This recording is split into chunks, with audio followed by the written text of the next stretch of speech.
इस वीडियो में हम पढ़ रहे हैं क्लास 8 के हिस्ट्री के चैप्टर नंबर 5 को, जिसका नाम है व्हेन पीपल रिबेल। और इस चैप्टर में हम 1857 के सिचुएशन को देखेंगे और उसके बाद किस तरीके के सिचुएशन बने इस चीज़ को हम देखने वाले हैं। तो देखिए, अभी तक हमने क्लास 8 में चैप्टर 4 तक पढ़ा है, यानी 4 चैप्टर्स पढ़े हैं। और अभी तक हमने देखा कि किस तरीके से अंग्रेज आए, उनका किस तरीके से कंट्रोल हुआ अलग अलग इलाकों पर, उन्होंने किस तरीके से पेजेंट्स के साथ डील किया, किस तरीके से ट्राइबल्स के साथ डील किया। और सभी चैप्टर्स में हमने एक चीज़ नोटिस किया कि जितने भी पेजेंट थे, जितने भी ट्राइबल्स थे या फिर सोसाइटी के दूसरे लोग थे, वो किसी न किसी तरीके से अंग्रेजों से नाखुश थे। अंग्रेजों के प्रति उनके मन में गुस्सा था, काफ़ी वो विद्रोह की भावना अपने मन में लेकर बैठे हुए थे। देखिए, ये जो चैप्टर है इसमें हमको मेनली ये चीज़ समझना है कि जो 1857 का रिवोल्ट हुआ उसके बैकग्राउंड में क्या क्या चीज़ें हुई थी। तो चैप्टर 4 में हमने जैसे देखा था कि बहुत सारी चीज़ें हुई थी कि ट्राइबल्स के साथ कई सारे रिवोल्ट्स भी हो चुके थे 1857 से पहले। लेकिन अब हम यहाँ पर जो टॉपिक देखने वाले हैं, पॉलिसीज एंड द पीपल, इसमें हम मेनली फोकस करेंगे नवाब के बारे में, यानी जो मेन रूलर थे इंडिया के, यानी अंग्रेजों के आने से पहले जिनका यहाँ पर रूल चल रहा था, उनके बारे में हम यहाँ पर बात करेंगे और भी चीज़ों के बारे में बात करेंगे। तो आइए हम शुरुआत करते हैं। तो देखिए, यहाँ पर यही बात कही जा रही है कि प्रीवियस चैप्टर्स में हमने देखा कि जो पॉलिसीज़ हैं ईस्ट इंडिया कंपनी के, और वो उन पॉलिसीज़ का क्या इफेक्ट पड़ा सोसाइटी के अलग अलग लोगों पर, चाहे वो किंग हो, क्वींस हो, पेजेंट्स हो, लैंडलॉर्ड्स हो, ट्राइबल्स, सोल्जर्स, सभी लोग जो थे वो किसी न किसी तरीके से अंग्रेजों के फैसलों से, अंग्रेजों के डिसीजन से प्रभावित थे। और हमने ये भी देखा कि लोगों ने कई तरीके से पॉलिसीज़ को रेजिस्ट भी किया था, पॉलिसीज़ के विरोध में खड़े हुए भी थे, और उन्होंने ऐसा एक्शन लिया था जो कि उनके खुद के इंटरेस्ट के खिलाफ जाए और या फिर जो सेंटिमेंट है उसके खिलाफ जाए। तो इसके बाद देखिए, यहाँ पर हमारा सबसे पहला इसमें सब टॉपिक आ जाता है और वो है नवाब्स लूज देयर पावर।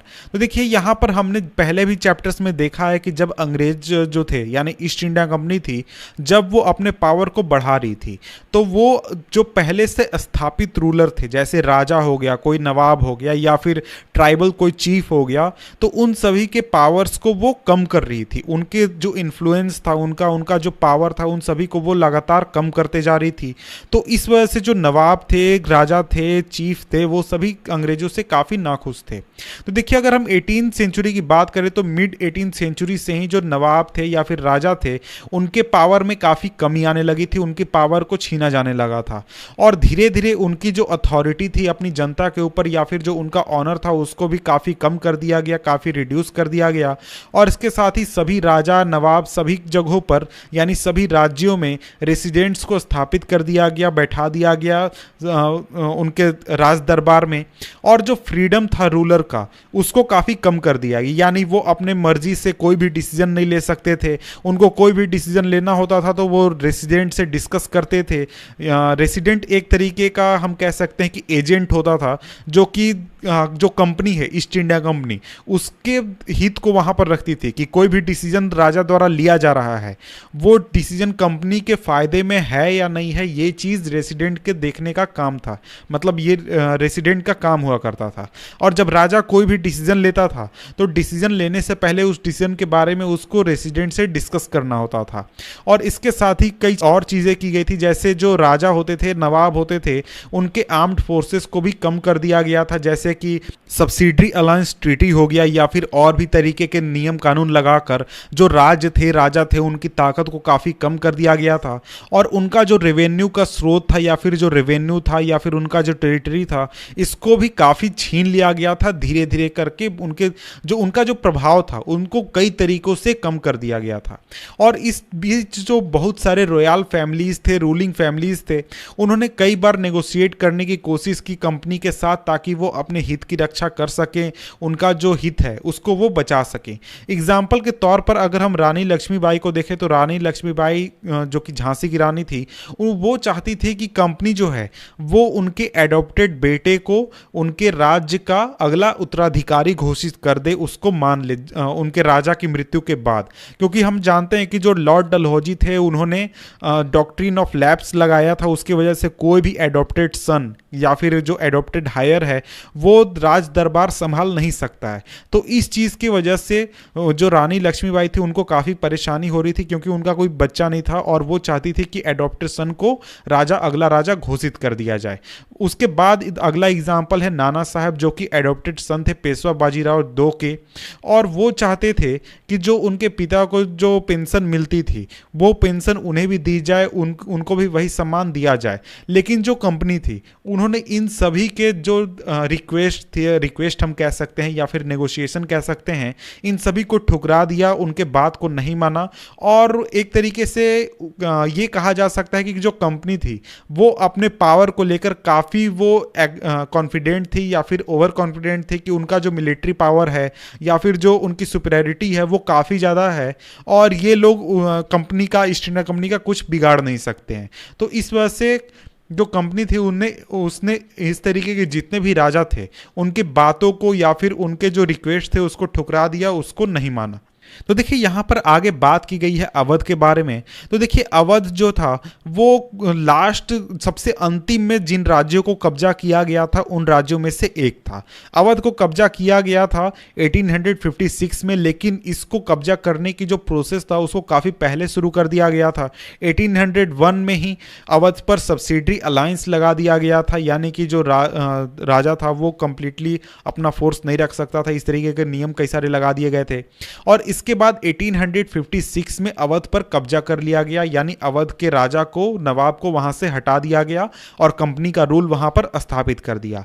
जो गवर्नर जनरल थे, गवर्नर जनरल डलहौजी, उन्होंने डिक्लेयर कर दिया कि ये जो टेरिटरी है इसको यहां पर सही तरीके से रूल नहीं किया जा रहा है, यहां पर लॉ एंड ऑर्डर की सिचुएशन है, जो राजा है वो काफ़ी करप्ट है या फिर जो ऑफिशियल है वो काफ़ी करप्ट है, इस तरीके की बातें करके और वहां के नवाब को हटा दिया गया और वहां पर ब्रिटिश रूल को स्थापित कर दिया गया और कहा गया कि ब्रिटिश रूल आएगा तभी जाकर वहां पर अच्छा एडमिनिस्ट्रेशन दिया जा सकता है, लोगों को अच्छा शासन दिया जा सकता है। तो देखिए जो कंपनी थी उसने जो मुगल एम्पायर था या फिर मुगल किंग था उसको भी खत्म करने की कोशिश की, या कोशिश क्या की वो उसने आगे चलकर खत्म कर ही दिया।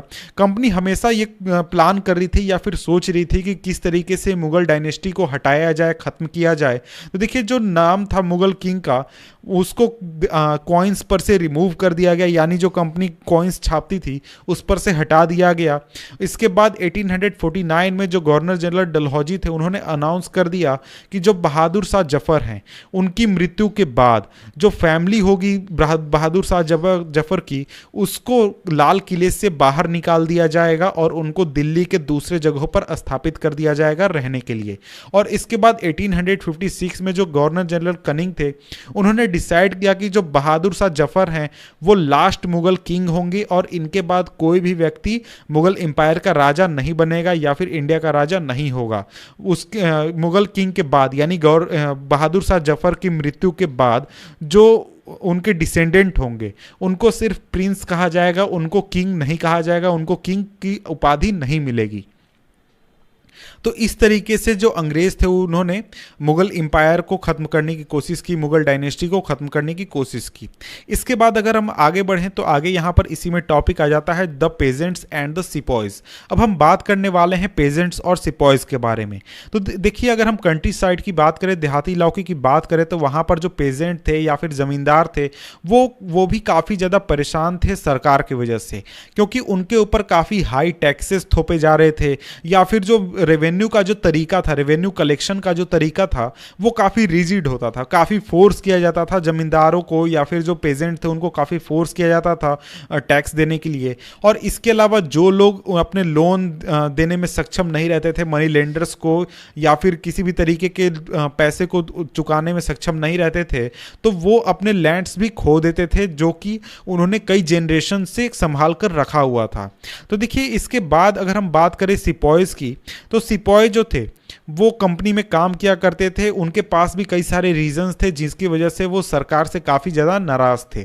वो काफ़ी अनहैप्पी थे अपने पे की वजह से, अपनी सैलरी की वजह से, अलाउंसेस की वजह से या फिर जो सर्विस के लिए कंडीशन वहाँ पर था उससे भी काफ़ी ज़्यादा वो नाखुश थे।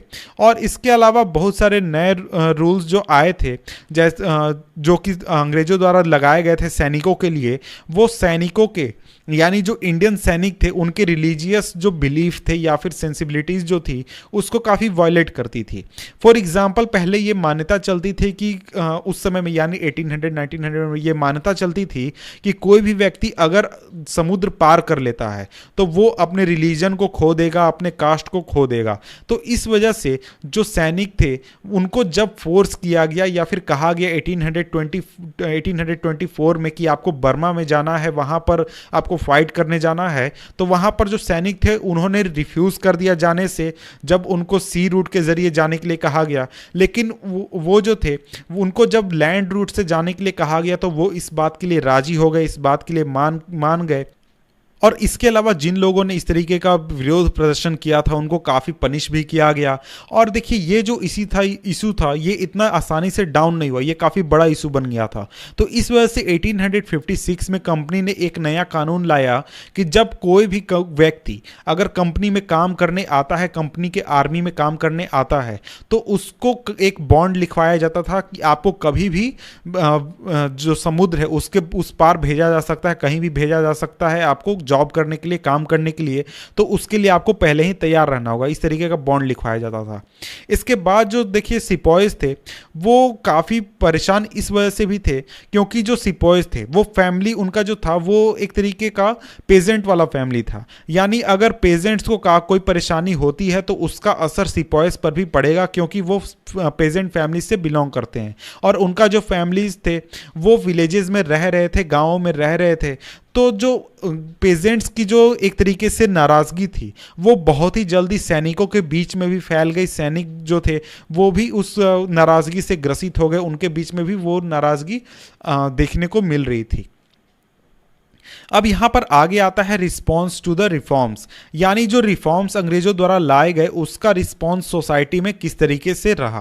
तो देखिए अंग्रेज जो थे उनका ये मानना था कि जो इंडियन सोसाइटी है उसको रिफॉर्म करने की ज़रूरत है। कई सारे कानून लाए गए ताकि जो सती का प्रैक्टिस है उसको ख़त्म किया जा सके या फिर जो विधवा हैं उनके रिमैरेज को बढ़ावा दिया जा सके। इसके बाद आगे चलकर इंग्लिश लैंग्वेज एजुकेशन को काफ़ी प्रमोट किया गया। इसके बाद 1830 में जो कंपनी थी उसने क्रिश्चियन मिशनरीज को अलाउ कर दिया कि वो फ्रीली फंक्शन कर सके और इंडिया में आकर लैंड या फिर प्रॉपर्टी को खरीद सके। इसके बाद 1850 में एक नया कानून बना दिया गया जिसके ज़रिए क्रिश्चियनिटी को एक्सेप्ट करना या फिर क्रिश्चियनिटी में कन्वर्ट करना काफ़ी आसान हो गया। और ये जो कानून था ये इस कानून की वजह से जो इंडियन थे जो कि क्रिश्चियनिटी को एक्सेप्ट कर रहे थे वो आसानी से अपनी जो एंसेस्टर की प्रॉपर्टी थी उसको हायर कर सकते थे, इनहेरिट कर सकते थे। इसके बाद बहुत सारे इंडियंस यानी इस तरीके के डिसीजंस को देखकर बहुत सारे इंडियंस को ये लगने लगा, ये फील होने लगा कि जो ब्रिटिशर्स हैं वो इंडिया के रिलीजन को या फिर इंडिया के जो सोशल कस्टम है या फिर जो इंडिया का जो ट्रेडिशनल वे ऑफ लाइफ है उसको डिस्ट्रॉय करने की कोशिश कर रहे हैं, उसको ख़त्म करने की कोशिश कर रहे हैं। और इस वजह से वो काफ़ी ज़्यादा चिंतित हो गए। यहाँ पर आगे बढ़ें तो यहाँ पर कहा जा रहा है there were of course some Indians who wanted to change existing social practices. यानी ऐसा नहीं था कि सभी लोग इस तरीके के सोशल प्रैक्टिसेस के ख़त्म होने के विरोध में थे। बहुत सारे ऐसे लोग भी थे जो कि चाहते थे कि इस तरीके के जो ख़राब सोशल प्रैक्टिसेस हैं उनको ख़त्म किया जाए। और इस तरीके के सोशल प्रैक्टिस के बारे में हम चैप्टर 7 में पढ़ने वाले हैं, रिफॉर्म्स या फिर रिफॉर्मर्स के बारे में। यहाँ पर देखिए आगे कहा गया है, एक टॉपिक है through the eyes of the people. यहाँ पर दो कहानियाँ दी गई हैं, यानी लोग अपने अकाउंट लोगों ने लिखे हैं, यानी लोगों ने क्या देखा, क्या हुआ, क्या सिचुएशन था उसके बारे में दो सोर्स यहाँ पर दिए गए हैं। तो उसको आप चाहें तो पढ़ सकते हैं। मैं इसको शॉर्ट में समझा दूँ तो एक व्यक्ति रहता है जो कि अपने अंकल के साथ जाता है, उसको पूजा कराने जाना होता है मथुरा, लेकिन वहाँ पर रास्ते में एक उसको कई सैनिक मिलते हैं। वो उसको बताते हैं कि बहुत ही जल्दी रिवोल्ट होने वाला है मेरठ में या फिर उसके आसपास के रीजन में, क्योंकि जो अंग्रेज हैं वो जो हिंदू है या फिर इंडियन जो धर्म है हिंदू और मुस्लिम का उसको ख़त्म करने की कोशिश करे, इसके विरोध में रिवोल्ट होने वाला है, इसलिए आप उधर मत जाएँ। इस तरीके की ये छोटी सी स्टोरी है। इसके बाद यहाँ पर जो सोर्स 2 है इसको आप खुद से पढ़ सकते हैं। यहाँ पर एक व्यक्ति का कहानी है कि वो बताता है कि किस तरीके से रिवोल्ट होता है या फिर किस तरीके से उसको हैंडल किया जाता है। तो इस चीज़ को आप चाहें तो डिटेल में पढ़ सकते हैं। इसके बाद यहाँ पर आगे हमारा नेक्स्ट टॉपिक आ जाता है, वो है a mutiny becomes a popular rebellion. तो इसको हम पढ़ने वाले हैं नेक्स्ट वीडियो में, जिसका लिंक नीचे आपको डिस्क्रिप्शन में मिल जाएगा। तो मिलते हैं आपसे हम नेक्स्ट वीडियो में, तब तक के लिए गुड बाय।